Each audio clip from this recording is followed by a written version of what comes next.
به نام خدا. امروز میخواییم که در مورد مقاله‌ای که مشاهده میکنید صحبت بکنیم و توضیح بدیم که اصلا این مقاله هدفش چیه و ما هدفمون از نگارش این مقاله چی بوده و در آینده چی میتونه باشه.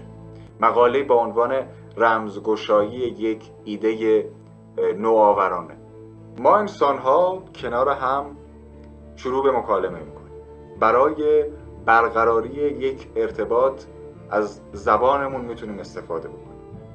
زبانی که به شکل‌های متفاوتی امروزه وجود داره. یکی از اونها زبان انگلیسیه و دیگری زبان فارسی و. سوال اینجاست آیا طبیعت هم زبانی داره که ما بتونیم باهاش ارتباط برقرار بکنیم و ازش یاد بگیریم و درک بکنیم که شاید کلیدهایی رو در درون این طبیعت پیدا بکنیم؟ هم جوابهای بله وجود داره و هم جوابهای خیر. من میخوام به اون پاسخی بپردازم که باعث شد چیزی که اینجا شما مشاهده میکنید نگاشته بشه. اعداد و نظریه اعداد. اعداد چی هستن واقعا؟ اینکه اعداد چی هستن و از کجا اومدن و چقدرن و چقدر رمز و راز دارن بماند. نکته‌ای که من الان بهش نیاز دارم اینه که اعداد نامحدود و بی نهایتن، اما کلمه و زبان ما محدودیت‌های خاصی داره.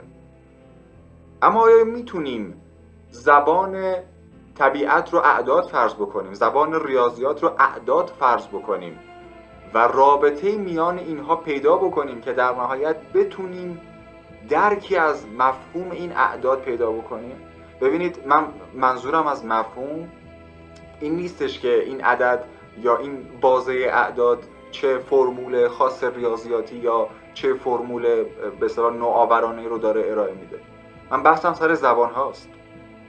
ببینید شما بازه مثلا چه میدونم 10 تا 50 رو در نظر بگیرید. آیا این حرفی برای گفتن به من انسان داره؟ من با همه این فرض‌ها شروع کردم و اومدم یک الگوریتمی رو پیاده سازی کردم. الگوریتمی که به زبان برنامه‌نویسی پایتون اون رو نوشتیم با استفاده از کتابخانه‌های مرتبط، کتابخانه‌های ریاضیاتی که کار ما رو تسهیل می‌کنن، که بازه از اعداد رو این برنامه به عنوان ورودی دریافت می‌کنه و کاری که الگوریتم روی این بازه انجام میده اینه که این اعداد رو میاد تبدیل میکنه به یک سری حروف و عدد و بازه هایی که فاصله بینشونه و بازه هایی که هنوز نتونسته ترجمه بکنه. یعنی میخوام بگم که ما اومدیم عدد رو به عبارت تبدیل کردیم، نه برای رمزگشایی یک حرف میانه بین دنیای خودمون. نه، من سر صحبتم اینه که ما قصد داشتیم عدد رو به مفهوم تبدیل بکنیم، ببینیم مفهوم این بازه عدد چی هستش و آیا کلیدی، رمزی، نکته‌ای برای انسان درون خودش داره یا خیر. ما اومدیم این کار رو انجام دادیم، برنامه رو نوشتیم، کلی زمان برد، ولی نهایتا این کار رو انجام دادیم. به نتیجه‌ای که رسیدیم نتیجه جالبی بود. ما یک کد 200 خطی دریافت کردیم برای بازه 1 تا 10,000 حدوداً. یعنی 200 خط برای ما به اصطلاح خروجی اومد بیرون، خروجی که این اعداد تبدیل شده بودن به حرف و کلمه. حالا نکته جالب اینجاست، ما خیلی نمیتونستیم اینا رو درک بکنیم. یعنی مثلا اینجوری نبوده که این اعداد برای ما مثلا یک عبارت این چنینی بنویسه. نه، این شکلی نبوده. نمونه این عباراتی که نوشته شده این شکلی بودن و تصور بکنید 200 خط از اینها کنار هم قرار گرفتن و وجود داشتن. حالا ابتدای صحبت گفتم ما از هوش مصنوعی گروک استفاده کردیم. چرا هوش مصنوعی رو اینجا استفاده کردیم؟ بحث اینه که من انسان نمیتونستم اینا رو درک بکنم که اینا چی میتونه باشه. برای اینکه بتونم به یک نتیجه‌ای برسم، به یک مفهوم اولیه‌ای برسم، اومدم هوش مصنوعی رو وارد کار کردم. گفتم هوش مصنوعی فرض بکن این عباراتی که به دست اومده مخفف یک سری کلمات هست. فرض اولا، عباراتی که به دست اومده عبارت‌هایی که به دست اومده که شامل حرف، عدد و فاصله هستند و استار هستند، اینا رو فرض بکن مخفف یک سری کلمات و عباراته. این فرض اول. فرض دومی که براش تعریف کردم و خیلی روش زمان گذاشتیم و فرض‌های خیلی زیادی در این موردی که میخوام بگم براش مطرح کردیم. این که بیا تو فلان حوزه خاص، فلان علم خاص، فلان داده خاص ربطش بده. مثلا حوزه زیست شناسی، حوزه شیمی، حوزه مثلا مهندسی، فلان رشته، فلان حوزه. و به این نکته جالبی رسیدیم. بیشترین ارتباطی که میتونست پیدا بکنه با فیزیک بود. و نهایتاً رسید به این که فیزیک هسته‌ای رو دخیل کرد. یعنی ما ازش خواستیم که بیاد ارتباط‌هایی در حوزه فیزیک و نهایتاً متمرکز بشه گاهن رو فیزیک هسته‌ای و ببینیم میتونه چیزی پیدا بکنه یا خیر. و اینجا بود که دیدیم بله، هوش مصنوعی گفت بله، من تونستم عباراتی رو پیدا بکنم که تطابق میدم اینو.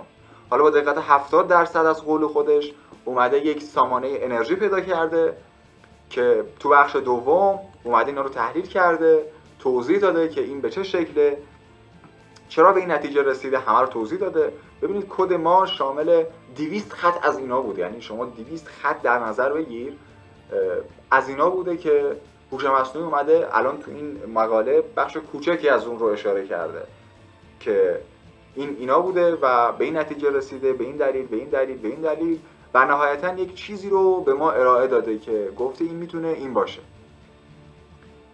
نهایتا چیزی که ما الان در دست داریم یک برنامه و یک الگوریتم هست که میتونه برای ما کدرمزهای تولید بکنه و ما میتونیم اون کدرمزها رو به هوش مصنوعی هایی بدیم که روی اینا تحقیق بکنن، ریسرچ بکنن، ببینن آیا میشه با این الگوریتم، با این دید مفهومی از طبیعت دریافت کرد، کلیدی از طبیعت دریافت کرد به واسطه اعدادی که وجود دارن.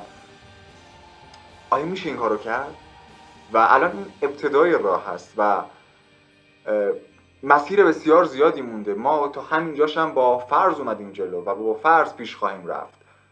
ببینیم آیا میتونیم به نتیجه برسیم یا خیر. سعی کردم در این تایم کلیات مفاهیم رو خدمتتون ارائه بدم. امیدوارم که مفید بوده باشه. خوشحال میشم اگر نقطه نظری، ایده‌ای، چیزی بود با من در میون بذارید و به زودی ما کار عمیق‌ترمون رو با اساتید مختلف در حالا حوزه‌های تخصصی فیزیک و خود بحث مهندسی کامپیوتر شروع خواهیم کرد، کمان که تا الان شروع کردیم با چند استاد خبره که منو کمک کردن بتونیم به اینجا برسیم. انشاءالله به زودی اطلاعات دقیق‌تر و جامع‌تری در دسترس شما علاقه‌مندان قرار خواهم داد. سپاس بیکران. بدرود.